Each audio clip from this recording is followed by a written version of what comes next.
You're listening to What The a way to start Scrimmage the show. with Daniel Hargrove and Justin Domashevitz.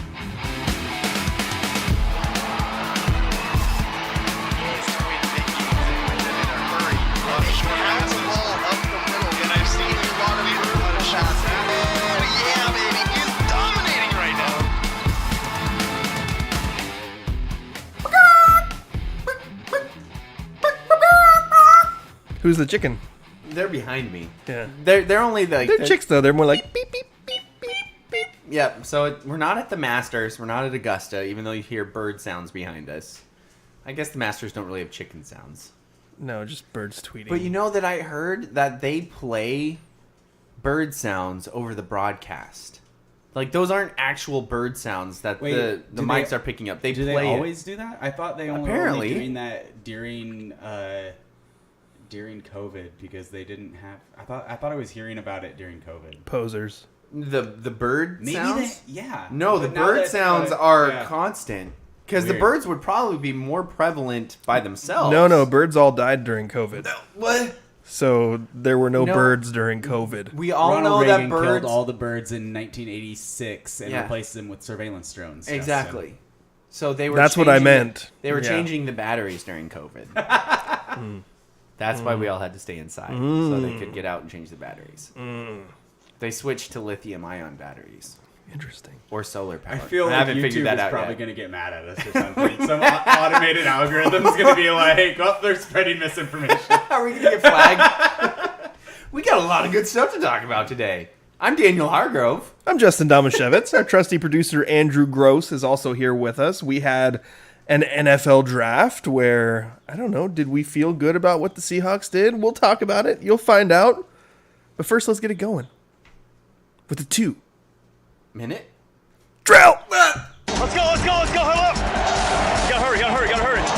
Hey, 2-minute situation, 44 seconds, hand the ball to the ref. Gonna do it right. 3 jet Buckeye, on 1, 3. The 2-minute drill starts now. Oh, it's me. Baltimore Ravens quarterback Lamar Jackson tweeted a simple WTF after his team traded away his top wide receiver from the last 3 seasons, Marquise Brown, to the Arizona Cardinals. Justin, is this a bad sign for Lamar's future in Baltimore? I think Lamar was just legitimately blindsided by the fact that not only his top receiver, but also his buddy, probably his best buddy on the team, was also gone. And not only did the team not tell him, but Hollywood Brown also did not tell him that he had gone and requested a trade from the team. So I think that was a legitimate, organic reaction to what the heck just happened. What would concern me more if I were a Baltimore fan is the fact that Lamar Jackson is going to the last year of his rookie deal, and he said to the team, you know what, don't worry about it. I'm going to focus on football. Let's work out a deal after the season's over, when they will no longer have any control over him contractually at all. So I would say if I were a Baltimore fan, I'm a little bit concerned about Lamar Jackson's future with the team. Just a little bit. The only quarterback selected in the first 2 rounds was Pittsburgh's Kenny Pickett, overrated, who was drafted by the Pittsburgh Steelers with the 20th overall selection. Daniel, is Pickett in a good position to succeed replacing Big Ben Roethlisberger? To succeed? Yeah. I mean, that's a fairly... To succeed. It's a fairly well-run organization, and I feel like the coaching staff is pretty good at putting guys in a good spot to succeed. So I think he's probably in a fairly good spot if he's actually good. Now that, for Tiny Hands Pickett, it's gonna be left to be seen. 3 quarterbacks were selected in the 3rd round. Cincinnati's Desmond Ridder went to the Atlanta Falcons. Liberty's Malik Willis to the Tennessee Titans. And Ole Miss Matt Corral to the Carolina Panthers. Justin, which of these quarterbacks will see the field first? Partially it depends on what happens with Baker Mayfield, because if he does end up signing with Carolina, then there's going to be a little bit more of a wait for Matt Corral. But I could see Desmond Ridder and Matt Corral getting on the field at some point mid-season for those 2 teams, because right now the only person ahead of Desmond Ridder in Atlanta is Marcus Mariota. So Marcus Mariota, the perfect guy to just get you through half a season with a team that's probably not going to be competing anyway. Let your quarterback get some stuff figured out before you let him see the field. I could see either one of those guys seeing the field first. But Malik Willis is in the best position because he was a very raw prospect. He will have no pressure waiting behind Ryan Tannehill for the Tennessee Titans, who were the number 1 overall seed out of the AFC last season. Seattle Mariner outfielders Julio Rodriguez and Jared Kalanick have continued to struggle. Daniel, is it time to send them down to AAA? Well, Julio Rodriguez has started to come out of that struggle, according to numbers that you looked up actually and sent. He's been hitting .310 over the last 8 games, and he had his first home run today, which was a blast. A donger. You put that together with the very well documented, including by national media and the MLB network, of the absolute horrible calls that have been called against him. I think Julio is probably good to stay up. Jared Kelenic, however, continues to struggle is an understatement, and wearing a shirt that says smell you later, and I think the Mariners might have to take a sniff on Kelenic later in the season and send him down. Smell you later, Jared. Honestly, it's worrying me a lot. Sorry. Is Jared Kelenic Dustin Ackley with a bad attitude? Ooh, does he have a bad attitude? I don't know if he's got a bad attitude. He's got resting bitch face. Yeah, he's got. Oh, whoa, Little RBF. Whoa, dear. We're a PG-13ish show here. Well, that means we can have one B word, I think, okay. in the podcast. It's okay. Sorry, he definitely has. He looks grumpy. He looks or stressed or how. Like, he doesn't look happy, even when he seems to actually be happy. That's what I've noticed watching. Yeah. It's been rough to watch, though. Justin and I were talking about it on our long drive out to the Gross Estate here, up in the middle of nowhere. It seems as if Jared Kelenic is guessing what pitch is coming, and most of the time he does a terrible job of guessing. And both of those are problems. Like, you're going to try and have an idea of what the pitcher's throwing to you, but to all out just guess this is going to be a fastball or this is going to be a breaking pitch is not a good idea to do all the time. You can do it sometimes if you want to. If you think, hey, I'm coming out of the plate, this guy always throws first pitch fastball, I'm just going to try and crush it. That's okay to do every now and then. But when it looks like you're doing that on every pitch and failing miserably, that's not a good sign. Agreed. And, this is another thing, Daniel, you and I talked about is Jared Kelenic just bad? Like, is it possible that he's just bad because of how, not just the fact that he's not hitting, it's how he looks at the plate? Yeah. And you brought up something that I hadn't thought of, which is there was a lot of hope at the end of last season because of how he finished, and I looked it up, and there's only 3 games in October last year, but he batted .300 over the last 3 games. And over the entire month of September at the end of last season, he batted .242 with 7 home runs and 8 RBIs. So that's pretty good. That was his best month by far. So you felt like, some progress is being made. Hopefully that can carry over into next season, and so far it has not. But is it too early to it's a separate thing to say maybe he should go to AAA, but it's a completely next level to say, should we start to panic a little bit that maybe this guy isn't as good as we thought? Yeah. I kind of want to panic. Mm-hmm. That's kind of where I'm at. I get what you're saying, and it definitely makes sense. He might not be this. Maybe he just needs more time. The problem is every time they send him down, he rakes. Yeah. Just crushes. And that's why it reminds me of Dustin Ackley. Like, how many times did they send Dustin Ackley down, and he turned into a machine? Never say that name again on this podcast, and I'd be okay. Why not? He should be he's a North Carolina guy. You should. Yeah. Or you just want to forget that he's a North I Carolina want guy. to forget that he existed. Oh, that's not nice. Yeah. He was a nice guy. Yeah. He just wasn't very good in the pros. But the thing is like... Then he became a Yankee and also was not good there. How many times did we say, maybe as a whole, maybe it wasn't you, maybe it was just me, but how many times did we say when the Mariners were compiling outfielders, right? And they get Taylor Trammell, and they get Jared Kelenic, and they have Julio Rodriguez coming up. I feel like we were trying to decide what should they do with Mitch Haniger. And then they get Jesse Winker. And how many times did we say, oh, well, this is good because, there's a good chance that one of these guys doesn't pan out. Yeah. I feel like I was saying that. I would not have thought that to be Jared Kalanick, Yeah. but there's a good chance that one of these young outfielders won't pan out. And what if that is Jared Kalanick? That makes that trade with the Mets look a whole lot less one-sided than everybody thought. Because Sheffield was in that trade? Was Sheffield in that trade? Was it... Or was that Justin Diaz? Dunn? Was it Diaz? It was Diaz and Cano. Yeah. For Kalanick, Justin Dunn, and I can't remember. I can't remember the other one either. Yeah, but Kalanick was like the thing that everybody was like, oh my gosh, the Mets just got fleeced.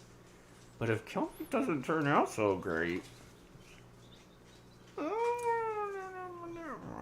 Also, Clarence is chiming in on YouTube and is wondering when Kyle Lewis will be back. Oh, that's and the other one. He's saying maybe give Kelnick until then to get right, and then send him down when Kyle Lewis comes in. Well, that's an excellent point. So right now, I think there's a good chance that Kelnick gets sent down early if it wasn't for the injury situation of the other outfielders in the program. Right, Because Haniger's hurt as well. Haniger just went out with a high ankle sprain, which he did swinging, which I'm not sure if you've ever seen him swing, but his ankle does that weird thing where he basically rolls it every time. So this time a ligament snapped, or I'm assuming that because they said it's a bad one. But so he's bad out. high ankle sprain is probably 2 months. Yeah, exactly. Which sucks. I mean, gosh, Haniger has the worst luck. He had one good season and still didn't get paid too handsomely from it. Anyway, Kyle Lewis still working his way back. So that's another one. But also Taylor Trammell is hurt right now as well. So I went down and looked at the Rainiers outfielder situation, and I was like, man, maybe they just aren't sending him down because they don't really have a good option. They've got a couple of options down there. They've got Steven Souza Jr., who we saw in AAA. He's a veteran outfielder. He's been around. He's a serviceable outfielder. He could come up. They also have Billy Hamilton down there at the Rainiers. He's definitely someone that could come up. He's played a ton at the major league level. He's not the best hitter, but he's lightning fast, and he's ridiculous defensively in center field. So you could move Julio to left field, which would probably be a better situation for him, or right field would probably be a better situation for him. Just learning and growing up, and he's got a good arm. You got Winker in left field, who's a poor defender. But if you had Billy Hamilton in center, that'd be massive. And we saw the ridiculous Spider-Man catch that he made in spring training. He's a stud. But I'm wondering, because they don't have one of those guys that they really want to bring up, they just brought up that guy who they traded for from Arizona, who were like, why'd they get another outfielder? Mm-hmm. Apparently now we're seeing why. Because Haniger's hurt, and they continue to have problems at the minor league level with those young guys they're hoping to bring up. So I say that Kelnick will probably, as Clarence said, stay up until one of those guys is ready to come up. Because otherwise, I think they would have made that move already with Steven Souza Jr. or with Billy Hamilton to bring one of those guys up for Kelnick. But apparently, they don't feel too comfortable with either of those guys, so they're going to wait for one of the younger guys to be ready. That's my assumption. Do you think there could possibly be any, attitude repercussions with Kalanick being sent down again because he seems constantly disgruntled? Yeah, I don't know. And What do you is base he that actually on? constantly disgruntled, or is it just He's not. Okay. Any indication from what he's said or the interviews he's given suggests that he has a great attitude. I guess I'm mostly going back to last year This is when the thing, he he was has- really, really wanting the team to bring him up to the majors. And he said publicly that he Yeah. thought there was something manipulation. It was what's service the term? time. Service time manipulation. Yeah, that's what I was going back to. That's the one actual thing you can point to. Is he said publicly after the Kevin Mather thing. Yeah. That He there's said the thing that everybody knew was true. Yeah. That he also thought it was true. that he also thought was true in his situation, which has kind of proved to be the opposite because he has not succeeded when he's come up here. So that's the one That thing. doesn't mean that it wasn't service time manipulation. That just means he didn't succeed when he was given the opportunity. Or he forced his way up through public opinion when they were going to leave him down longer. I think also because at that time, the Mariners had like laid out, hey, here's how many at bats guys usually have, like even really good guys usually have before they come up. Here's how many at bats Kalanick has had, and it was not even close to where they would normally have somebody. So I do think they brought him up prematurely, largely because of public pressure. I thought. But ever since he's been here... I thought that they brought him up because he wasn't failing at the lower levels, and they wanted him to fail. And I thought they were pretty clear about that. That's again, publicly what they said. But also, you would let him have more time in AAA, in my opinion. Because he didn't have much time to fail. He had, like, one hot week in AAA. Like, they didn't give him any time for pitchers to figure him out in AAA. They, like, gave him, oh, he did great this week. Let's bring him up. And it's just like... I don't know. But then they sent him back down, and he got some more at-bats for a fairly long period of time. Came back in and played really well at the end of the season. Yeah, so attitude-wise, and not even so much attitude, like being angry, but mentality-wise, gosh, how is it going to affect him to send him back down? And is it worth it? Yeah. Because that is such a fragile thing to play with somebody's mentality. And I don't know. I think that it's really not a problem. So you think they should send him down? No, I mean, if they're two above. No, I think. Oh, so you should leave him up and let him struggle? I think that they should let him struggle until their coaches watching him are like, nope, he needs to go back down to work on some stuff because he's not getting good at bats right now. Well, obviously, I can't make that decision. I have no idea. I know you have a better idea when you're looking, but to me, until they, like, if he's taking the pitches they want him to take and he's able to work on the things that they're wanting him to work on, he should be able to bat 140 until they have a better player to put in, which would probably be when Kyle Lewis comes back. And then you put him down. Sure, if you have a better player, but until you have an actual better player, it's not like they're still 2 games above 500. They have 3 games against the Astros, and they're going to come back home. Their first homestand, they lost only 1 game. Something like that. The team itself, they can afford to let Kalanick figure it out. Like, I don't. To me, it's not like it's like he's not starting hot. How many times did Kyle Seager not start hot? I know he didn't probably start this cold. But it just doesn't worry me. You have a point there with the starting hot, because we've seen Winker too, but it's the way that people aren't starting hot. True.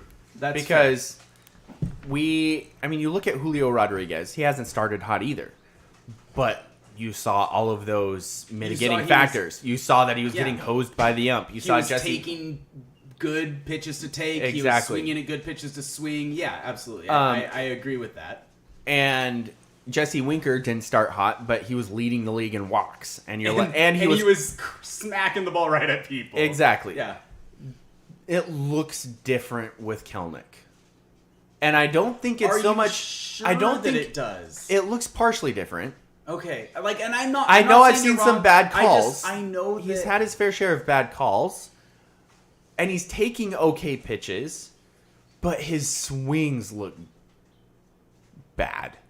And I think that's the main difference, is his swings look, some of his, every time I've watched, because I tend to try and tune in for Kalanick and Rodriguez at bats, and when I tune in, I rewind to when Kalanick and Rodriguez hit, and some of his swings just look miles away. Like I said earlier, it seems like he's guessing.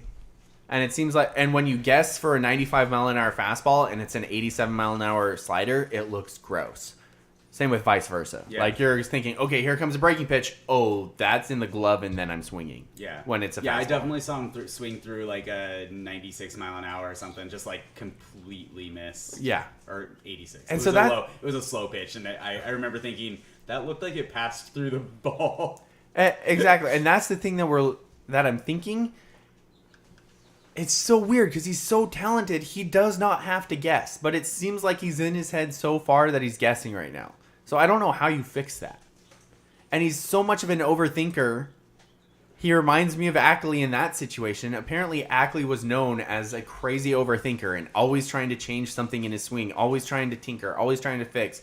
And Kalanick has said that he calls Mark McGwire, who he got a hold of in the offseason, he says he calls him every day. He says he talks to him after at bats sometimes. And it's like, dude, if you're that far in your own head about what you think needs to happen after every at bat, that's not good.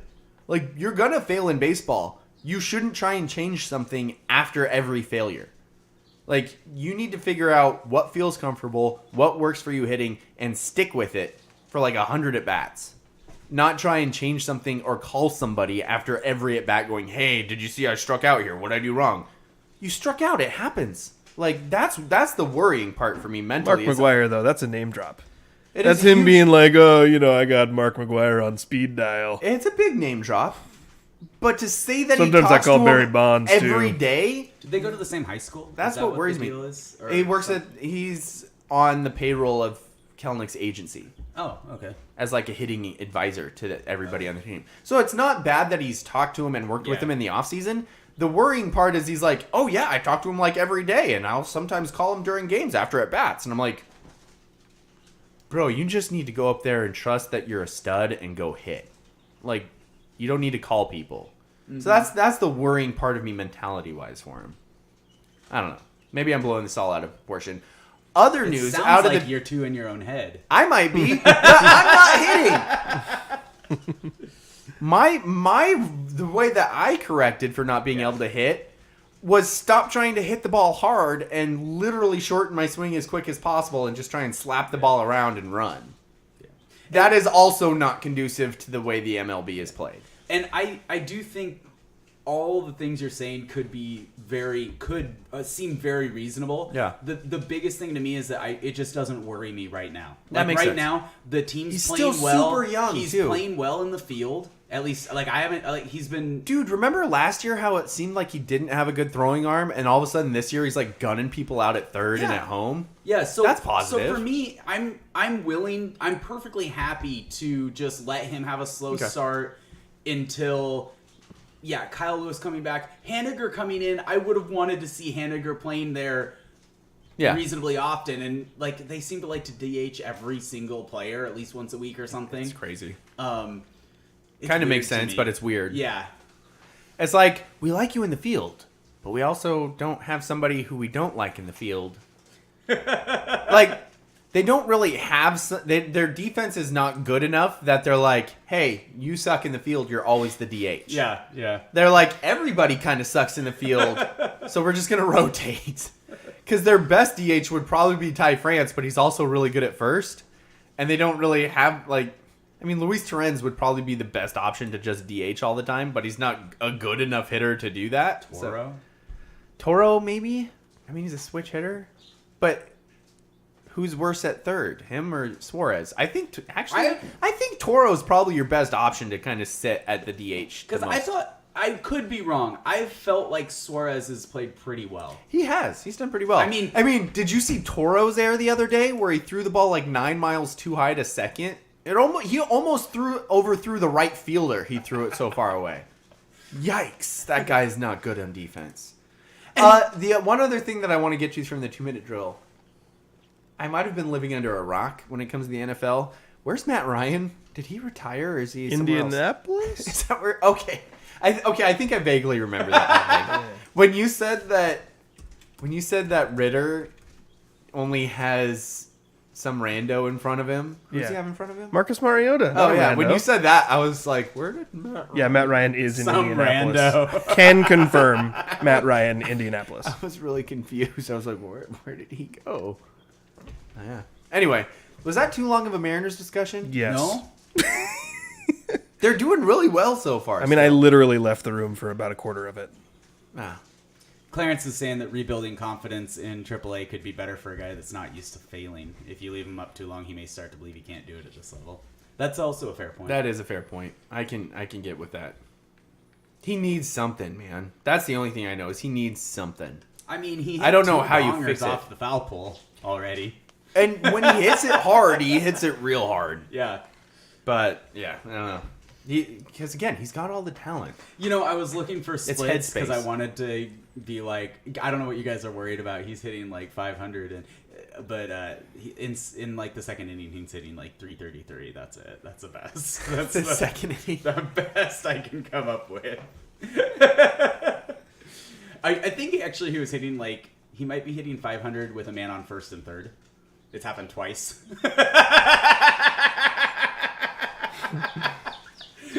I love that baseball is so nitty gritty that you can find that. Easily, like it's in the table of Speaking situations.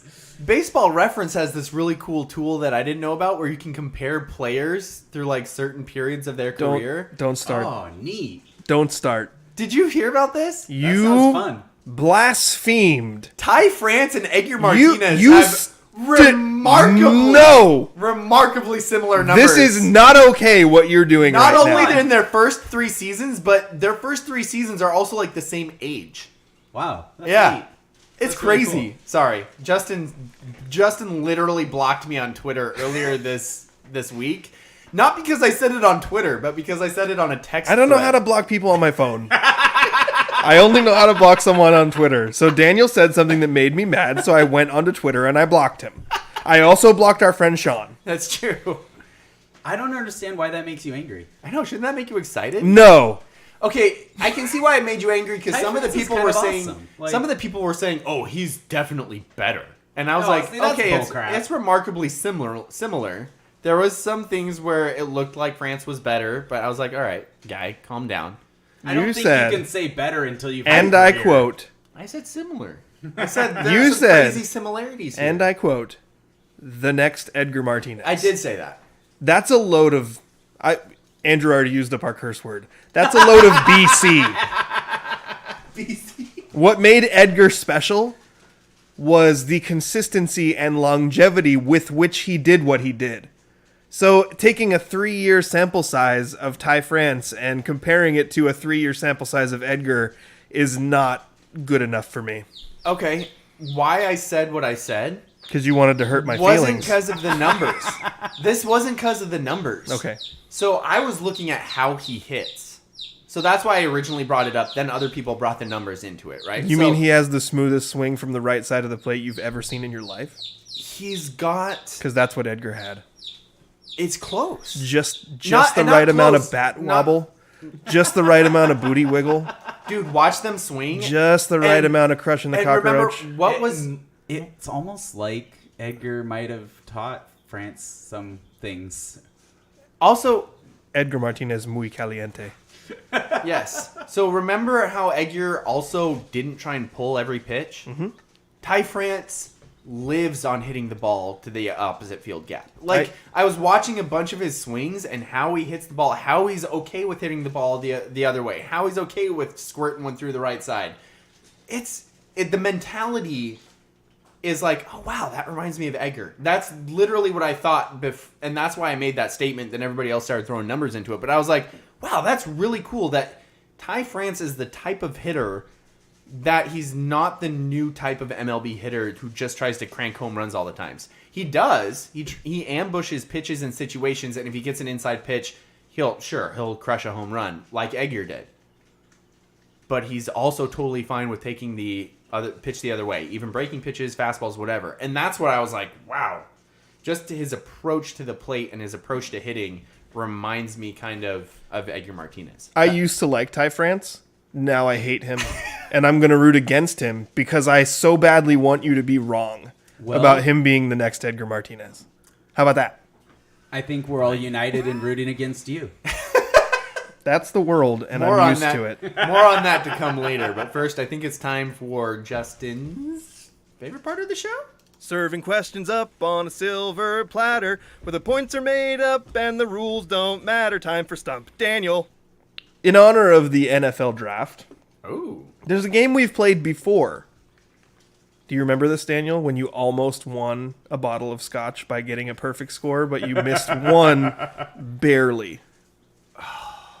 I gave you 10. What I did last time was I gave you the year of the draft, the round the player was selected, their position, and their school. Yeah. And you, I mean, to be completely honest, I was very impressed you got 9 out of 10. I'm going to do it a little bit differently this time. Okay. I feel much less confident. Are these all Seahawks draft picks? Oh, yeah. Okay. So the last few Seahawks years, I don't think I've paid quite Well- enough. Because I have hated their draft so much Yeah.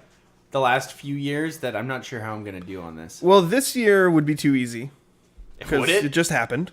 Yeah, but I don't. Last year I they wasn't paying attention to start was the problem.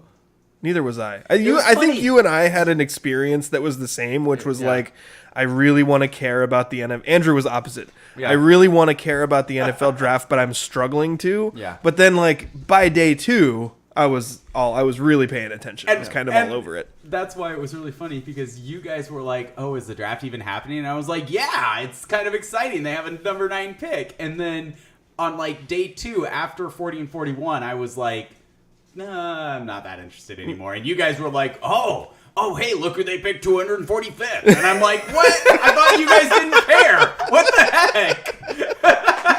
We should have done it in shifts. Like, we should have just planned shifts. Andrew, you pay attention day 1. Daniel, you take day 2. I'll take day 3.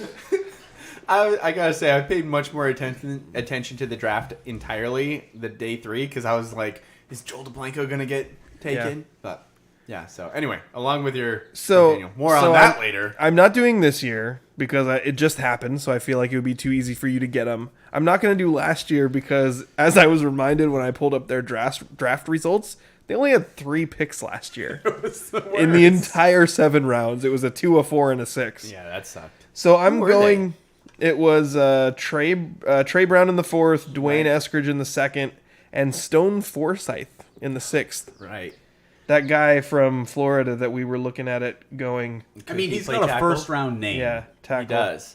But we were also like, wow, reading the scouting report on this guy, how did he not get picked earlier? Yeah, and I remember Trey Brown was like, his highlights were him getting burned half the time, but yet he turned out to be the showing his best. speed off, right? Yeah, but then he turned out to be like the best player of the draft, even though I said he was gonna suck. So I'm going to go back starting in Seahawks 2020. player. of the Yes. round. So better than 2 other players. I'm going to pick one draft selection from each year going back from 2020 backwards. I'm going to give you the round they were selected Okay. and their position. All right. You can choose to answer it with just that information. If you get it right, it's worth 2 points. Okay. If you can't get it, I'll give you the school, but then you only get 1 point. So we're going to do 5 questions. Okay. You have a possibility for a total of 10 points if you were to get all of them without needing the school. Okay. I'm going to say, let's set the Beaver Zone at 8. I was just gonna ask, what's the Beavers? Beaver Zone's 8. Okay. Yeah. All right. So you don't We'll go wanna 6 overshoot is 6 is the Coug Zone. Okay. We'll go 4 as the Husky Zone. And anything less than 4 will be Duck Zone. Gross. Yeah. Okay. And I'm gonna go. I'll just tell you this now. There's guys when I look at this that I don't know the name, but some of them, I look at it, boom, immediately I know the name. If I know the name, I know you know the name because Okay. you pay closer attention to it than I do. 2020 Okay. 4th round running back. 2020 4th round running back. Oh, it's one of 2 players. I'm gonna risk it. Risk it for the Actually, biscuit? it's not much of a risk because both the players are from the same school. Okay. I'm gonna go. That's a good point. So giving you the school wouldn't actually help. Yeah, it wouldn't. DJ Dallas. DJ Dallas is correct. The Good other one was job I was- summoning your inner Danny O'Neal. Yeah. I was worried that it was Travis Homer, but he was the year before. Yeah, right? I was gonna say he was. Travis the year Homer before, was yeah. the year before and in the 6th round. both from Miami. Both from Miami. Okay. 2019, you got 2 points. 2 out of 2. Nailed it. 2019, 3rd I need the round. music under this. Oh, I'm sorry. There we go. 2019, I started it, but I forgot to tell it to just keep playing. Gotcha. 3rd round Okay. linebacker. 3rd round linebacker from 2019. I'm going to say Cody Barton, University of Utah. Ooh, you threw the college in there as well. Not only did you not take the hint, but you threw the college in with the player, and you are right. 4 points. Let's go. You're really good at this game. Wait, is he already out of the duck zone?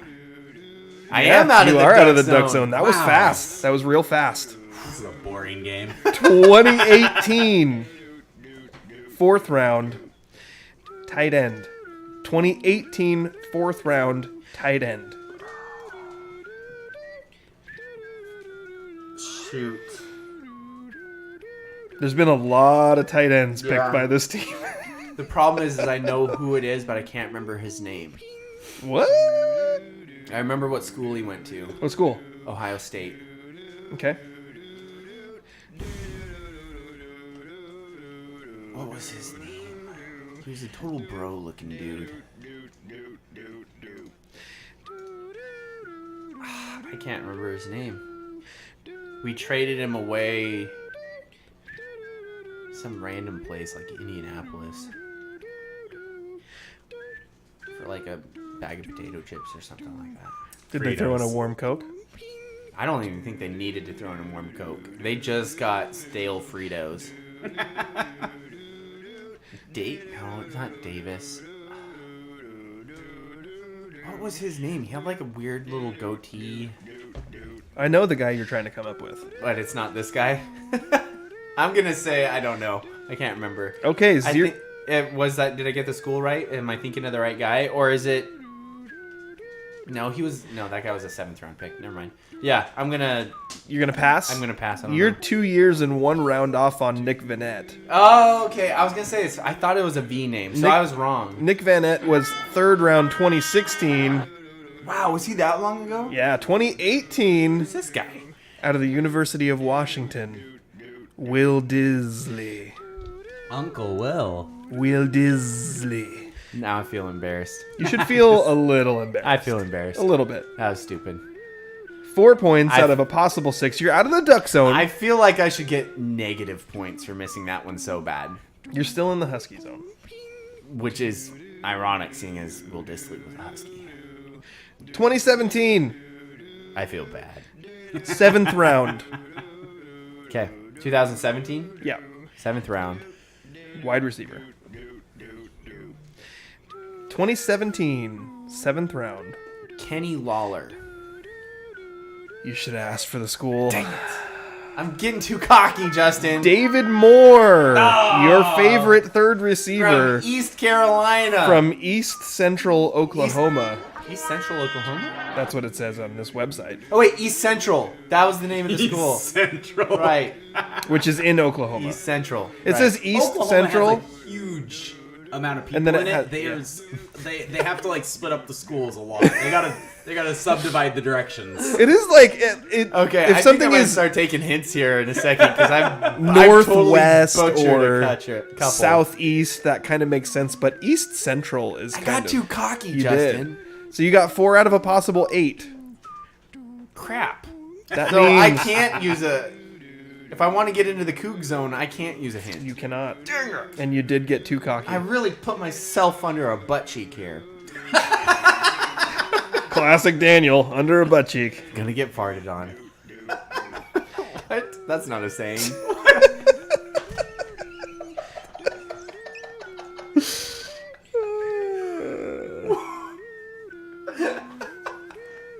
2016. Second round, It's a crap fest. defensive tackle. 2016, second round, defensive tackle. I know who I want to say, but now I'm all sorts of worried because I've screwed it up the last 2 picks.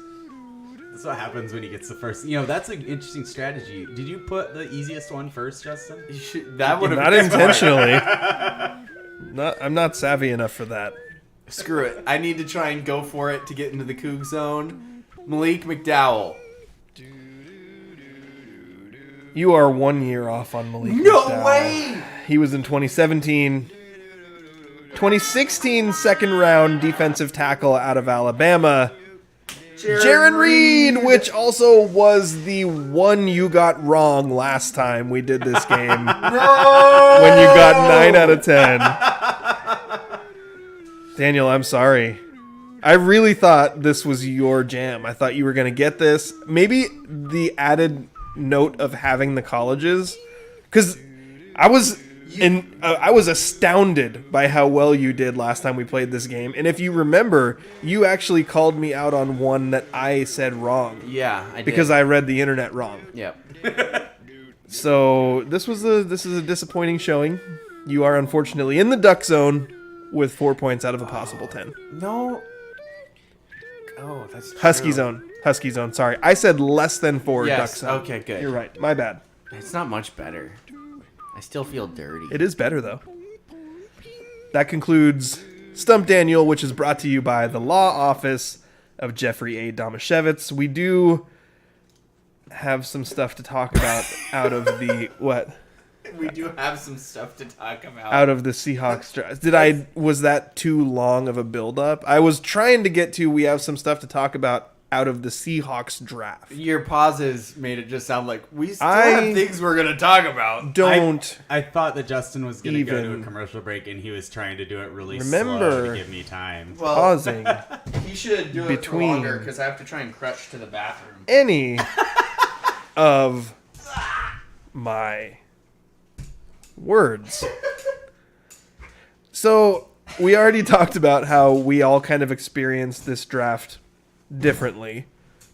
Andrew was all in early. I thought we were going to a commercial break. Daniel and I were all in late. And if you want to know more about what we think about this NFL draft, stick with us and we'll talk about it on the other side of this commercial break. Pause for the cause. Do you have a legal situation and need someone on your side? Let the law office of Jeffrey A. Domashevitz be your advocate. If you've been the victim of medical malpractice, suffered a personal injury, or need representation with real estate law, small business law, or estate planning, let Jeff Domashevitz put his 29 years of experience to work for you. Call Jeff Domashevitz today at 360-612-3991 or visit domashevitzlaw.com. That's DAMASIEWICZLAW.com. Welcome back to the Scrimmage. Thanks you for listening or watching, whichever you're doing.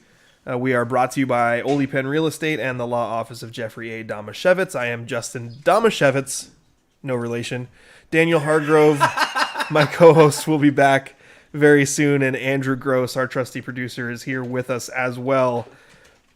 We will soon be discussing some local sports and something great that one of our former local high school athletes went on and did. But first, I figured we'd talk a little bit about the NFL draft and what we thought about what the Seahawks did.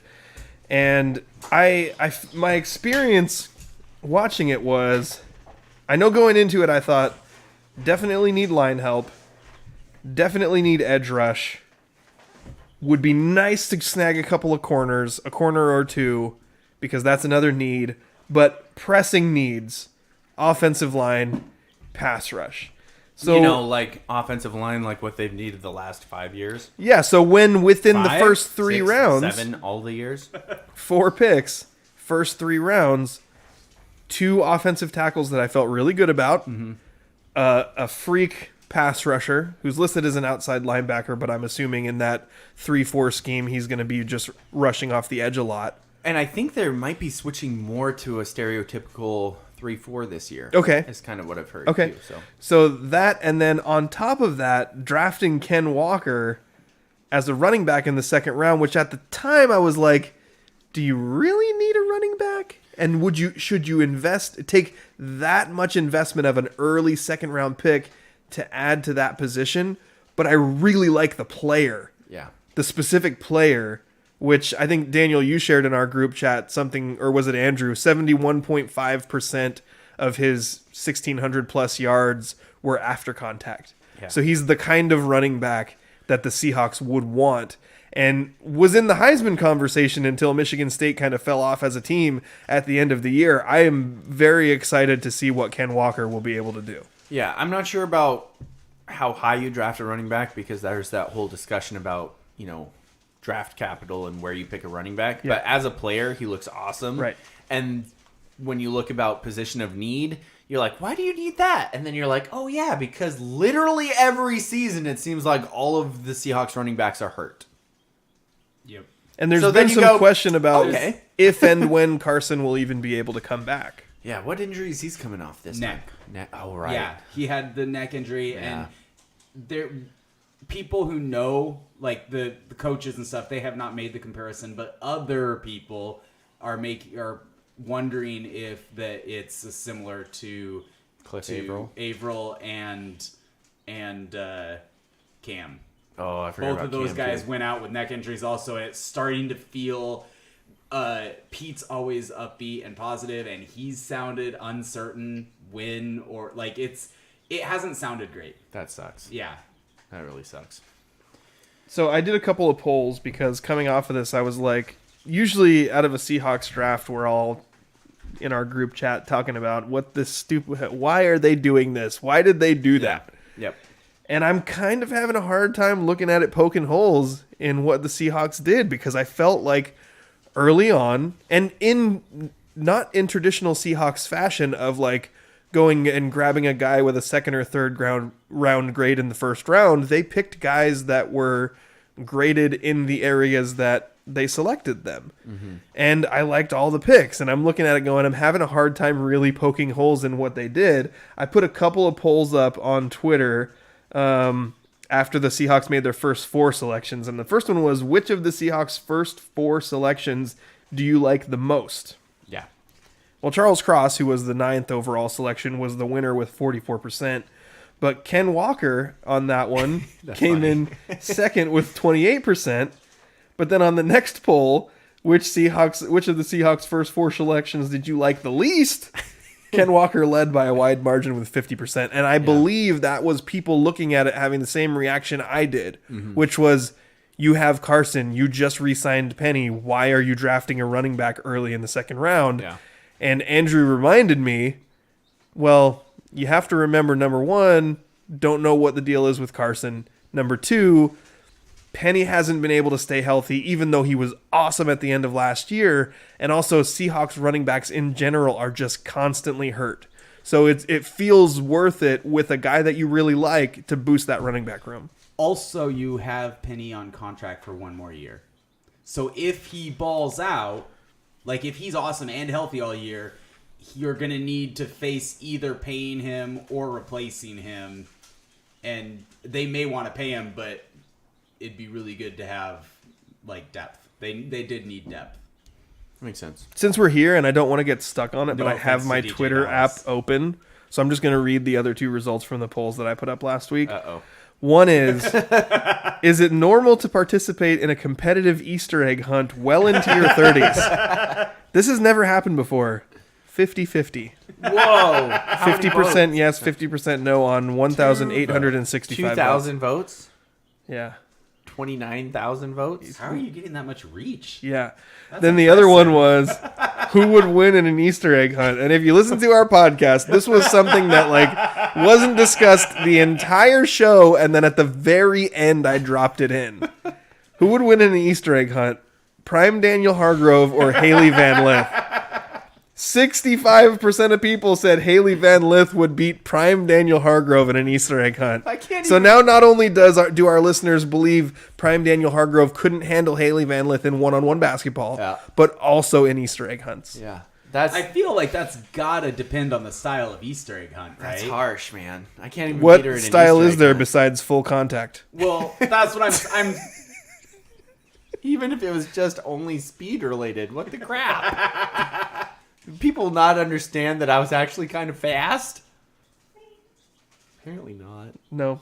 I'll race you right now. Oh, you I hit you with my crutch off the line. I feel like we've talked about your speed before. I feel like we talk about it on this show. I feel like you're right. I feel like I also just got my crutch stuck. There we go. That's what happens when you try to use them as a weapon. Yeah. Yeah. Yeah.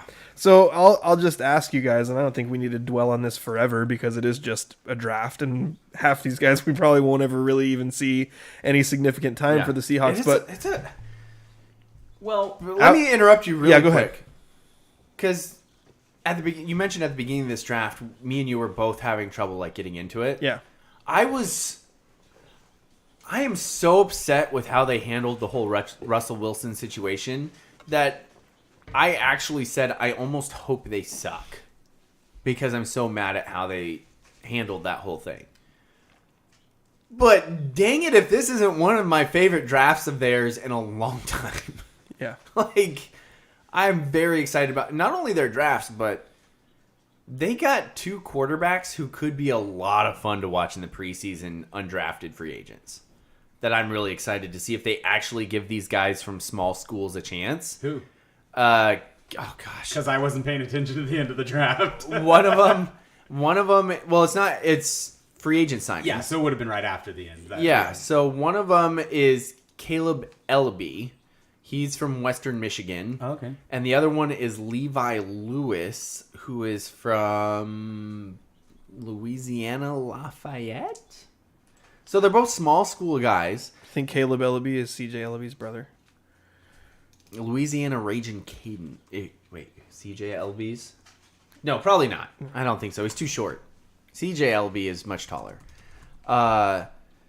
Levi Lewis played for the Louisiana Raging Cajuns. He was the first quarterback in program history to throw for over 3,000 yards in a single season. And his 26 touchdowns were most by a Raging Cajun quarterback in... Wow, he's got a lot of records for him. Anyway, yeah. They didn't just start their program, did they? No.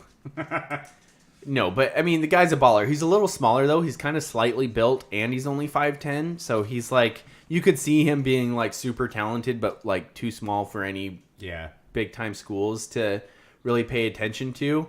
But just dominated for the Raging Cajuns. And then Caleb Elby, you look up his name, and the first video that comes up is the most underrated quarterback in college football.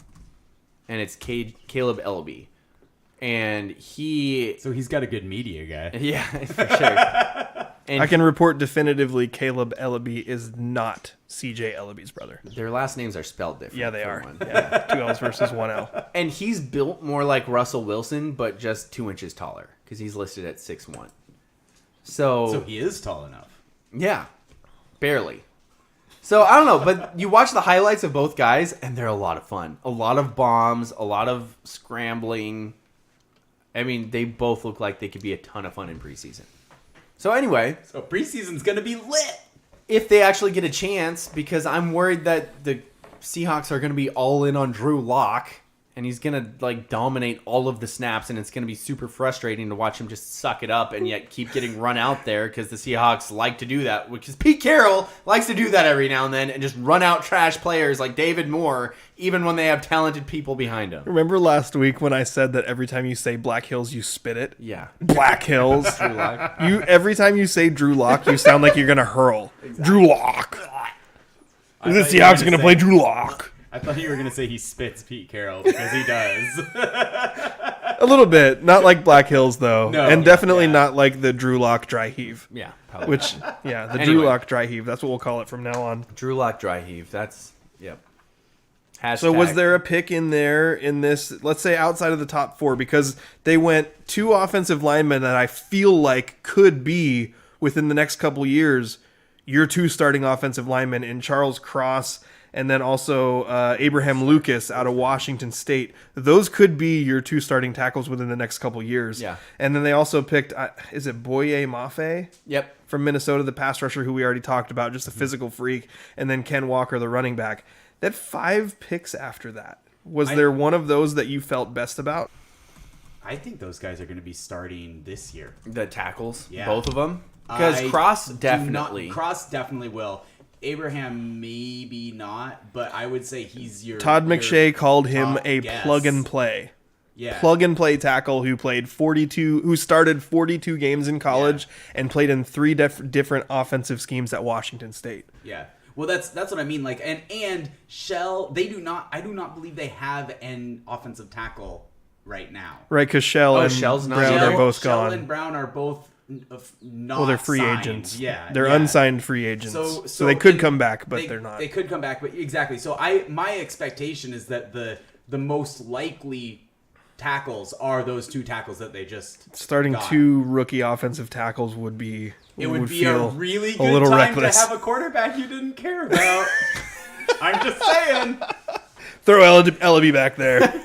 Like He's gonna have Forget Caleb Elby. Let's throw CJ Elby back there. See what he can honestly, do. If you're gonna like have if you want to have a heck of a run game, and you don't have a quarterback that you really trust yet, I'm going to throw one thing in there That'd be about a a great heck of time a to- run game. Both of those guys want played to.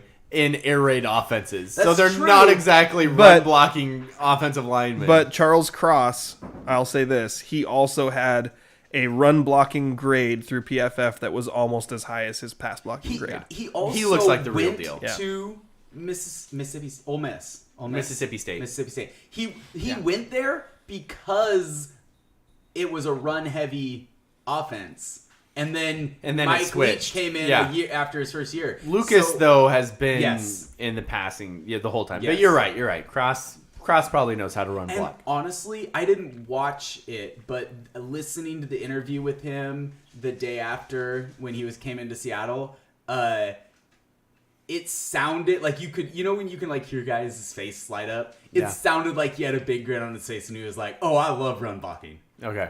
Like, That's awesome. Yeah. So let's go That's awesome. outside of the top four, So which you- I feel like I don't know what those are. So I can read them to you if you Yeah, want to have I them got in it. front That of would me. be So 4th round Cincinnati cornerback Kobe Bryant. which is hilarious. 5th He spells round it differently, but he is Yeah. named after Kobe Bryant. Gotcha. 5th round UTSA cornerback Tariq Woolen. 5th round Ohio State defensive end Tyreek Smith. 7th round Rutgers wide receiver Bo Melton. And 7th round Lenore Ryan wide receiver Tariq Young. Okay, so I haven't watched highlights of Young or Smith. So So I don't know about Young. the analysis on Tariq Young was an excellent combination of size and speed. He's a vertical threat, and he's good after the catch. I like that. I can tell you that the highlights of Bo Melton from Rutgers were literally the Seahawks said, "Oh, here's our draft highlights of this guy." Half of them were from like a practice or a scrimmage or something, and the other half were him catching 1-yard sit routes and then getting tackled after a 5-yard gain. Like, it was insane how ugly of like. It was one of the worst highlight films I've ever seen. Even worse than Trey Brown last year, It when was- his highlight film was him getting burned over and over again. It was the equivalent. It was the equivalent of that. It was nothing. There was like 2 touchdown catches later on in it. One was on a post and one was on like a slant, and the rest were like 1-yard dig routes. And I'm like, where's the highlights? They're literally showing film of things I could do. Catch a 1-yard sit route, which really means don't run a route at all. They just throw you the ball, and then run 5 yards and get tackled by the first person that has the opportunity to tackle you. I was like, this is gross. Apparently, he's got a super fast 40 time. Well, so I'll read you the pre-draft analysis on Melton. It says he's an undersized receiver with a second gear to pull away from pursuit after the catch in the return game and as a ball carrier. He is at his best catching screens and running vertical routes. That's all I So- saw was, I didn't see any vertical routes. All I saw was screens. So just basically, looking for he's real fast, special but he teams. can't do crap outside of being real I fast. wonder Yeah. if he can tackle. That's exactly what it And he's full speed. 5'11", 189 pounds. Yeah. So a little guy. Yeah. The one initially that I like the most is Tariq Woolen. That was the one that stood out to me as well. Is that the Yeah. tall, fast guy? Yeah. Yeah, that sounded nice. So this guy's 6'4". He's 205, which isn't too big for being 6'4", but, But it's it's not. big. But it's not. Oh my gosh, how are you only that much? You know, like Yeah, that's a yeah. good solid weight. The dude ran like a 4.26 or was it 4.26? 4'28", I think. He Somewhere ran in a that range. 4.2 something 40. Yeah. That's fast. That's DK Metcalf height and literally faster than DK Metcalf. That's What DK is he like Bonkers. 230s? he was a 4.3 something. No, I meant size. Like, is Oh he, yeah, is he DK's a 230? freak Yeah. for how heavy he is Yeah. too. But that's insane. That is awesome.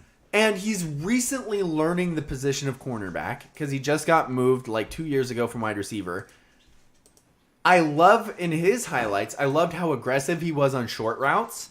And it really felt like he was that aggressive, A, because he's at a smaller college and he's stupid fast. So he's like yeah, I could literally bite on this double move and catch up to you before the ball gets there. Mm-hmm. And I saw that happen a couple times where he basically waited for the receiver to run by him and then literally just tracked him down. So his closing speed is insane.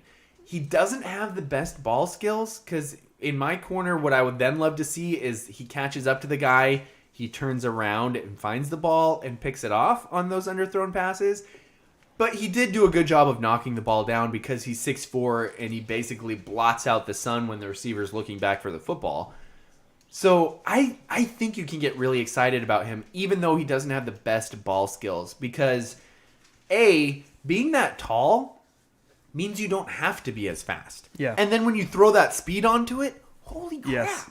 That's insane. Yeah. I think it's also worth noting. Especially for their system where they usually play a cover 3. Right. Because you don't have to like play a man where you're covering the slants or the in routes, or you're not trailing too often on inside breaking routes. Normally you're just covering deep. So I think it's worth noting that he was the 153rd pick and the 20th overall cornerback selected, where ESPN had him with an overall ranking of 81 and a position rank of 9. So if you're just looking at it as far as we were talking about he value. slipped. So usually the Seahawks have a tendency to reach. Yeah. They'll go grab the guy nobody else thought was going to be picked anywhere near here. Mm-hmm. And in several instances in this draft, they picked guys where they were slotted. Or in this case, this looks like a tremendous value where they picked him in the 5th round, because he should have probably, according to the scout rankings from ESPN, that he could have been a 3rd round pick. It's crazy. Yeah. Like you see those, just the physical numbers. You don't usually see guys with those kind of physical numbers slip that far. Right. I mean, this is apples to oranges, but this is a DK Metcalf type slip. Yeah. Where you saw the numbers that DK Metcalf put up and somehow he fell to the 2nd round and you're going, that's insane. And you see the numbers that this guy's listed at, and what round did he get picked in? The 5th. It doesn't make sense. Yeah. So he did run a 4.2640, by the way. Yeah. That's insane. Confirmed on the Seahawks That is website. so much faster than a 4.68. Yeah. 4.28, for whatever we were 4.28. saying. 4.28. But also, the other cornerback they drafted from Cincinnati, which we Yeah. know Cincinnati had a great defense. Joel Dublanko played on that defense. Yep. That guy had like a 4.5 something 40. He had this, I think he had the same 40 time as the defensive end they picked. Which isn't great, but it He's was also not huge. it wasn't terrible. But I mean, those are the type of like comparisons that you look at. But yet they picked... See, this is why, like, The draft is so weird. it's so weird. So If you look at the measurables, and I guess this is where the film study really comes into play. Yeah. Because measurables, Tariq Woolen is twice the player Kobe Bryant is. I mean, this Kobe Bryant. Every the time he's- Cincinnati defensive back Kobe Bryant. I bet the other Kobe Bryant could have been a pretty good corner. Oh, yeah. Yeah. He might have been too tall. Yeah. He was the basketball player. Yeah. Oh, boy. This feels like a good point to move on to the next thing, which is we need to name an Ole Yes. Penn Real Estate Athlete of the Week. Daniel, have you made a selection? I did make his selection. Who did you snub this week? I also came up with 2 snubs. Okay. I have 2 snubs because that's becoming enough of a thing that we might have to get that sponsored as well. We have like a OLI, outside looking in, every week. Yeah.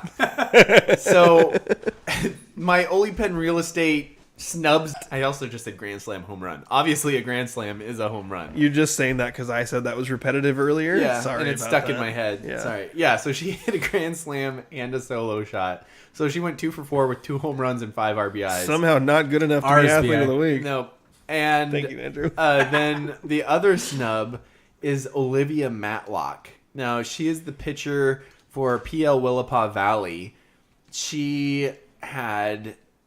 Not only did she lead the way in their first game against South Bend with 3 doubles and 6 runs driven in, but she also pitched a perfect game for 4 innings. And I say for 4 innings because they won on a 10-run rule. So it's not that she then gave up a hit in the 5th inning or anything like that. No, she pitched the whole game. She pitched a 4-inning perfect game. She pitched a 4-inning perfect game with which then again some reiteration there. It says not allowing a base runner, which that's what Grand slam home run. That's what a perfect game is. But she also struck out 8. So 8 out of the 12 batters she faced, she struck out. Did she strike them out by throwing them 3 strikes? I don't know that. Anyway, those are my 2 snubs. Well, she had to have struck them out by... She striked them out. Say, she didn't strike them I out was by trying throwing to do them a thing 2 where I was strikes. continuing to be repetitive because we did Grand Slam home run, but then I sort of... That was my She bad. struck them out on 3 strikes. With 3 strikes? Yeah. I think it'd be with... With 3 strikes. No. Well, yeah, you're right. Anyway, those are my 2 snubs. Nailed it. How do you not give the Ole Penn Real Estate Athlete of the Week, though, to someone from right here in Aberdeen? Not here, because we're in, like, the middle of nowhere. Elma. We're in But Elma. we're not in Elma. Oh, so We're in Elma. we are in Elma, How but... much can we rabbit trail on one segment? But for the first time the other day, I noticed that you leave Grays Harbor County and then re-enter Grays Harbor County getting here. Yep. Yes. Yep. Anyway, Joel Dublanko is signed with an NFL team as he signed with the Saints. So Joel That's Dublanko, longtime friend of the show too. I was thinking about that. He has been a friend of the show since he was a sophomore in high school. Yeah. Is when we first interviewed him. We should Yeah. go back and find that. We should. We did a series of interviews where this was in the first iteration of the show. He's our Ole Penn Real Estate Athlete of the Week. Okay. We can talk more about him. Yes. I think his segment should be uninterrupted. But I'm going to interrupt it. We did a series of interviews where we thought, you know what? We have some kids who are elite in our area. Yep. Let's talk to them, and then they can kind of speak guidance to the other athletes in our area to let them know, what do I need to do to become elite, and how does that help me when I want to get to the next level? I know we talked to Joel, we talked to Bobby Fry. Yep. I think we talked to Lane Bruner. Yeah. We talked to Joel a little early Yeah. for that, but I mean, we kind of he was showing up on like recruiting boards as a sophomore. Yes. So that's why we talked to him so early, but normally we waited till they were like senior or in college. Well, Yeah. I think we talked to Nolan. Did we talk to Nolan Hoynes? I feel like we had a not, bunch we of should interviews with guys where we were talking, or girls, because Yeah. we talked to Bobby Fry as Yeah. well. We had interviews where we thought, what can we do to help these people get the message out to other young athletes to Yeah. let them know what to do? and Vic Chima, who was the Yeah. quarterback and point guard at the time for Aberdeen, also sat in with Right. that interview with Joel Dublanko. Right. Which was a lot of fun. And so then we talked to him later because I had an interview with him after their previous season with Cincinnati. So leading up to their season that they had last year where they went to the college football playoff. So we've had a lot of good discussions with Joel throughout the years. He's an excellent role model, in my opinion, for kids as he has done, just worked his tail off. And now he's our Ole Penn Athlete of the Week, which is pretty much the highest honor It's you can probably, receive. I know he got signed to an NFL deal, but I Too bad feel he's a football like player because he can never be a basket getter. it feels Bucket getter. it feels like Bucket, Ole sorry. Penn Real Estate Athlete of the Week is probably the highest honor he's ever had. I think so. And it's probably not the first one. No, we had definitely at some point during Cincinnati's football season, he was our Athlete of the Week Exactly. as well. But Joel Dublanko, our Ole Penn Real Estate Athlete of the Week, and this week he gets signed to go and play for the New Orleans Saints, which apparently love Grace Harbor players when you think about it. Mm-hmm. Oh yeah, Because- they had Big Hill. Yeah, didn't that's they? also where Adam Big Hill went. And so we are just super duper excited for Joel as he's going to head to New Orleans. He's going to try and make that team. And really, they are a stud when it comes to what he had production wise. Like you look Yeah. at some of the tweets that come out from like New Orleans and stuff. They're like, "Oh my gosh, look at this guy's production from Cincinnati. Look at what this guy accomplished.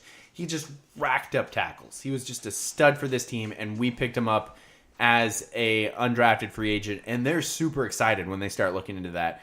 And I can't be more excited for Joel and his future and his ability to continue to work towards his dream, which is making it to the NFL. He's made it there. Now he's got an off season. He's got a preseason to try and stick with that team to try and make it to the regular season with the Saints. So I want to do two things. One is I want to read the little blurb that I wrote for our Scrimmage Facebook page when we were announcing, hey, look what Joel did. Yeah. So we said, former Aberdeen Bobcat Joel Dublanko has been signed as a priority free agent by the New Orleans Saints. Joel played his college football at the University of Cincinnati. He recorded 233 tackles in his college career and led the Bearcats with 113 tackles last season. He also was second on the team with 5.5 sacks, which I guess is 5.5 when you read it out loud. Yeah. Joel's Cincinnati Bearcats rolled through the regular season undefeated in 2021 before defeating Houston in the AAC championship game 25-20. I think it was 35-20. I think I messed that up. Whoops. Joel had one of his best performances of the season in that contest, recording 7 tackles, 2 sacks, and a pivotal interception. The Bearcats season ended with a loss to then number 1 Alabama in the national championship semifinal. Joel recorded 7 tackles and a pass deflection in the loss. I also wanted to go to his game log because there was a point right around mid-season when I felt like he was breaking his own record for tackles, his personal best in tackles every week. Yeah. He had, in a game against UCF on October 16th, he had 10 tackles. Whoa, boom. Look at what he did. Look what he did. Yeah. The very next week, win against Navy, 15 tackles. Jeez. Holy crap, Joel had 15 tackles. That's amazing. 2 weeks later, win against Tulsa, 17 tackles. And I was like, oh my gosh, this guy just keeps getting more and more. Are we going to get to 25? That's what was going on in my head. Yeah. But he did end up in that Cincinnati defense, which was one of the best in the nation. Yep. He was the leading tackler. And I know I've said this before, but I'm going to say it again. Usually when we have harbor athletes from our smaller schools and you talk about them going on to the next level, it's, man, they're really good, super athletic, but are they big enough? Yeah. Can this kid play... is he big enough to play defensive end in college football? Yep. Joel, even playing against Alabama, looked like an absolute monster on the field. Yeah. Like, he is big, he is broad, he is ripped. Yep. That kid, not lacking in size or strength whatsoever. Dude, some of the pictures from his pro day were, like, scary. He has a legit 8-pack. Yeah. Like, the dude's like 240, 6'4". Yeah. Running the numbers that he ran in his pro day, and then you look at him, like there's a picture of him doing the broad jump. Yes, I saw that one. And you can see his 8-pack while he's like jumping, and you're like, ugh, guys aren't supposed to move like that when they're that big. Like, it's. Do you think he lifts? I think maybe a little. I don't. Is it possibly to be that yoked without lifting? I don't think so. I don't think it's possible to play in a D2 school without lifting, let alone a D1 school. Probably not anymore. Goes to the playoffs. Probably not anymore.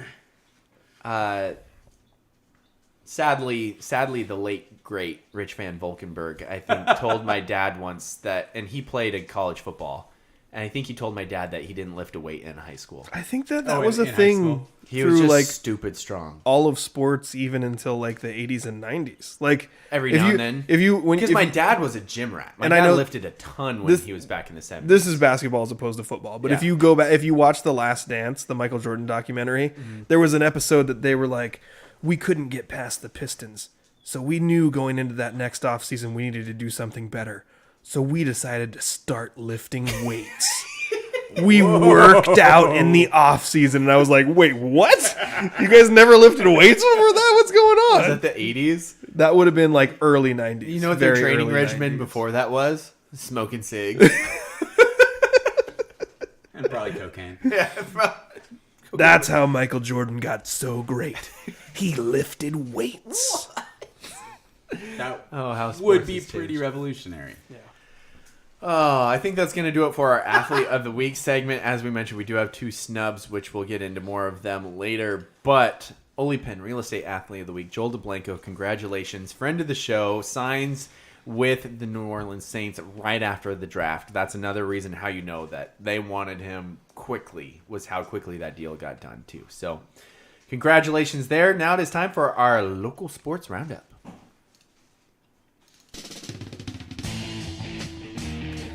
Elma recorded a 5-1 win over Tenino. Do you notice how often I do that? I start with like one punchy word and then I pause for like an awkwardly long time. I thought that was because of how I wrote that, which was kind of like that. No, it was just kind of my thing. Okay.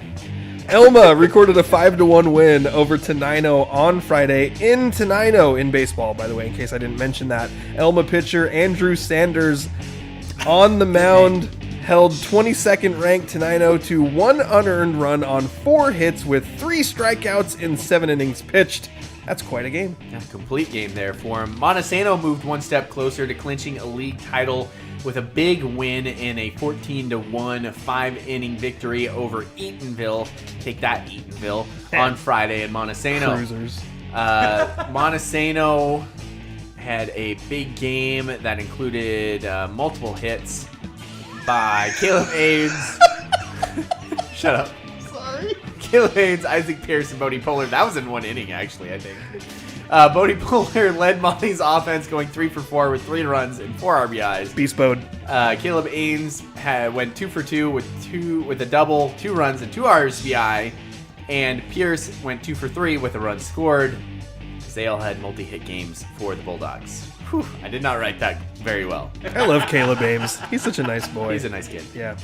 Aberdeen snapped a 4-game losing streak with a 4-0 win over Centralia on Friday in Centralia. Aberdeen starting pitcher Hunter Isley, this is a name we keep seeing, shined on the bump, holding the Tigers to no runs on 2 hits while striking out 10 and had just 1 walk, earning the complete game victory. Wow. Isley also drove in a run with a sacrifice fly. Mason Sorensen led Aberdeen at the plate, going 2 for 3 with a double and a run scored. In softball, Montesano handed first place Eatonville. Take that, Eatonville. Cruisers. Its first league loss in dramatic fashion on Friday.